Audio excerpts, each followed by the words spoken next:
os queridos irmãos e irmãs aqui presentes, você, querido filho, querida filha, nos acompanhando pela TV Canção Nova nesse momento, sábado, final de semana. É claro que para muitos que estão em quarentena, né, não está tendo quase distinção entre os dias, né? Parece que todo dia é um final de semana e a gente em casa. Claro que tem muita gente saindo, muita gente trabalhando. Não sei como está no seu estado. Em São Paulo ainda nós estamos vivendo uma quarentena. Enfim, são as realidades próprias do nosso tempo, né? Vou pedir um pouquinho mais de retorno do teclado aqui para mim, se possível. Você percebeu, toda a leitura de hoje é muito bonita, mas eu quero me centrar de maneira muito especial no Evangelho de hoje.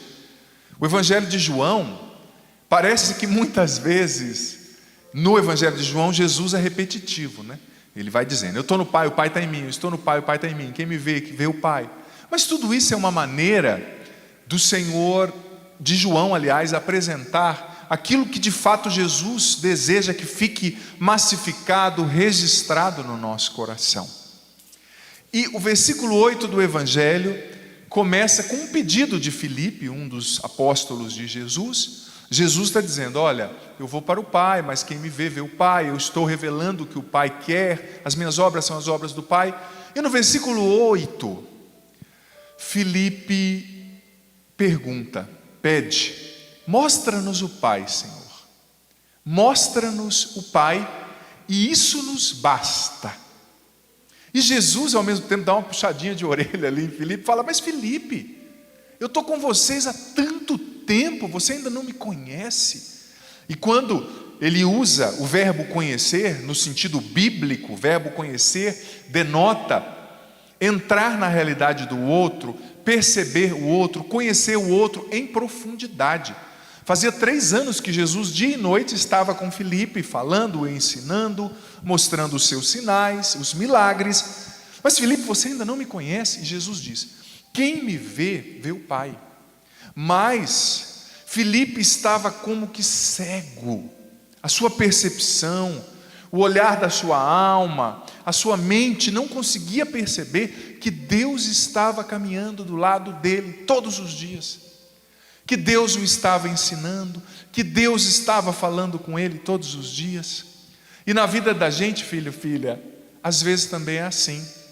Eu não sei o que você está vivendo hoje, não sei quais são os sentimentos do teu coração, quais são as tuas emoções, como está a tua mente, talvez bagunçada, mas eu preciso afirmar, Jesus está dizendo, eu estou com você, eu estou caminhando com você, como ele disse para Filipe, Filipe, há tanto tempo eu estou do teu lado, Filipe, há tanto tempo eu estou mostrando que eu estou com você e você não percebe.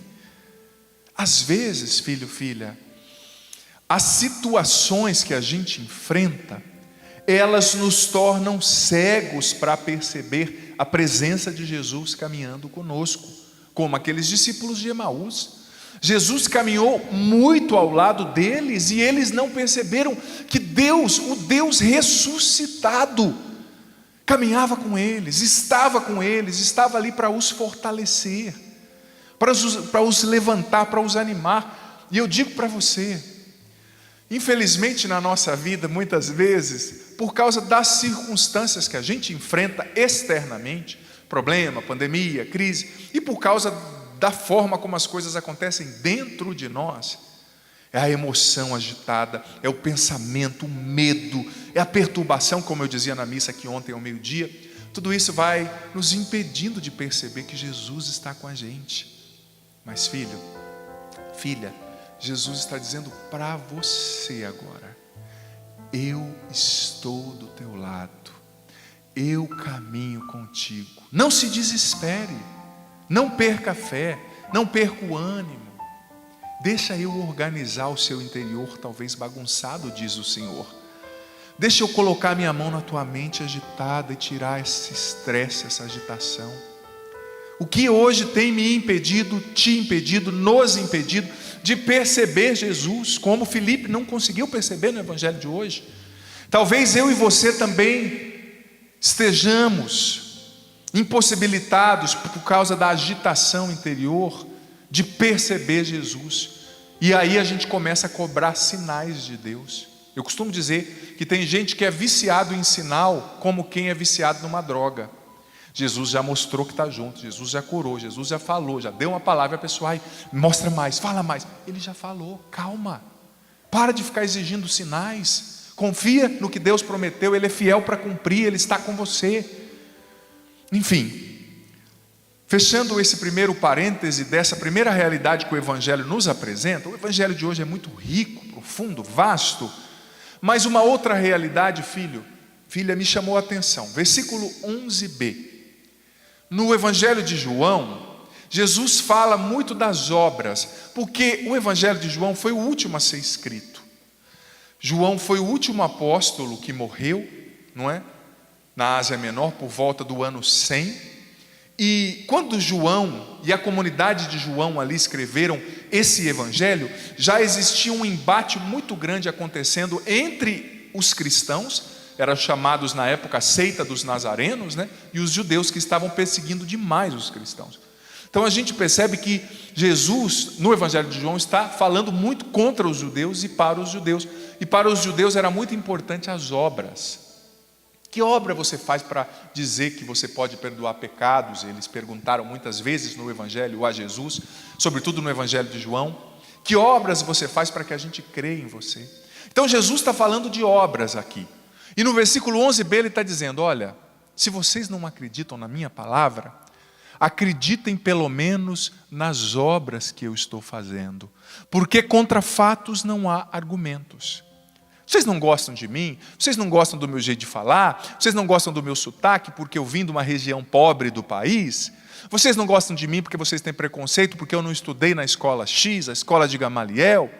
Mas vejam as minhas obras.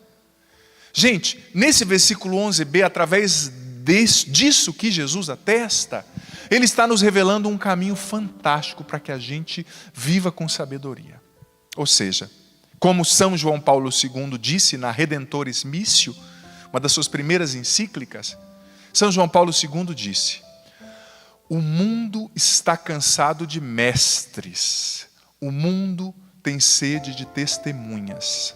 Ou seja, tem muita gente se arvorando, sendo mestre, ensinando, é uma verborreia, é muita gente falando, é muita gente prometendo, é muita gente dizendo, faça isso, faça aquilo. São João Paulo II disse, o mundo está cansado de mestres. O mundo quer ver pessoas que vivam, testemunhas. Ou seja, na mesma direção daquilo que Jesus está ensinando no Evangelho. Cessem as palavras e que as suas atitudes falem. Cessem as cobranças e que os seus atos, as suas obras, digam quem você é. Disso eu concluo a seguinte realidade. Tem muitas pessoas que às vezes me falam, padre, as pessoas não me reconhecem. Padre, as pessoas não valorizam, não reconhecem o meu dom, o meu talento. Filho, filha, saiba de uma coisa. Reconhecimento a gente não exige. Reconhecimento a gente não cobra. Reconhecimento a gente conquista. Reconhecimento, a atenção, o apreço das pessoas. Não adianta você exigir. Eu quero que todo mundo me siga na rede social. Eu quero que todo mundo me valorize. Porque eu sou bom, porque eu tenho talento. Porque eu estou fazendo o certo. Filho, reconhecimento a gente não exige. A gente conquista com as obras. Ao caminho que Jesus está nos ensinando. E como dizia Chesterton, um grande escritor cristão também no século passado, ele dizia o seguinte, que infelizmente, naquela época, imagina agora como está, as pessoas da nossa geração, dizia Chesterton, parece que elas foram picadas por um mosquitinho da arrogância, que as pessoas já querem começar por cima. A pessoa entra na empresa, já quer começar com o cargo de chefe. Abre um negócio, já quer começar sendo a marca mais vendida. Entra no casamento, já quer começar sendo um esposo perfeito. As pessoas, dizia Chesterton, parece que perderam a noção do processo, da humildade necessária para a gente progredir na vida. Ninguém chega ao topo se não começa de baixo. Ninguém conquista a afeição se não o reconhecimento, apreço, se não persevera nas boas obras, se não persevera fazendo o bem. Jesus está dizendo, olha, não escute as minhas palavras, escute as minhas obras. E as obras de Jesus eram muito mais eloquentes do que as palavras. Claro que as palavras curam, né? É a palavra de Deus. Mas eu estou fazendo um paralelo, você está me entendendo. É uma metáfora que o padre está usando, né? E na vida da gente também é assim. Tem tanta gente exigindo reconhecimento. Reconhecimento, repito, a gente não exige, a gente conquista. Como? Perseverando no bem, sendo constante nas boas obras. E não é nem que a gente deva ter como meta da vida o reconhecimento e o apreço dos outros, não é isso. Mas você que vive na tua casa, você precisa ter o respeito do seu esposo, da sua esposa.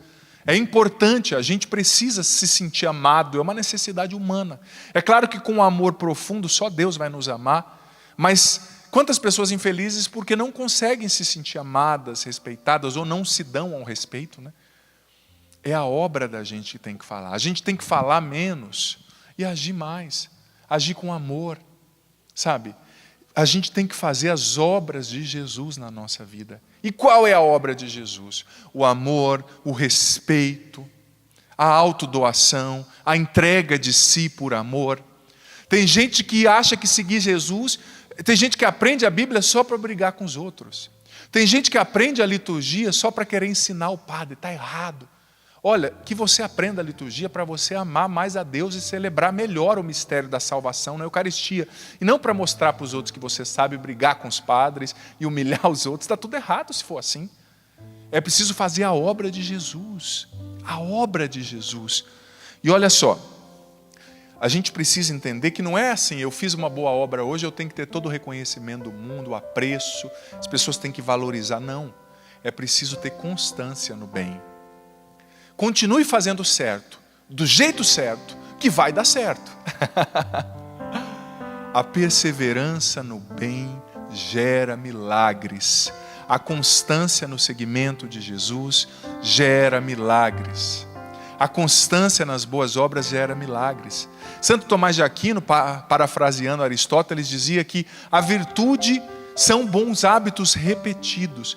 E Aristóteles, esse filósofo grego, ensinava que é a virtude, é as boas obras repetidas que nos leva à felicidade, à realização enquanto pessoas, sabe?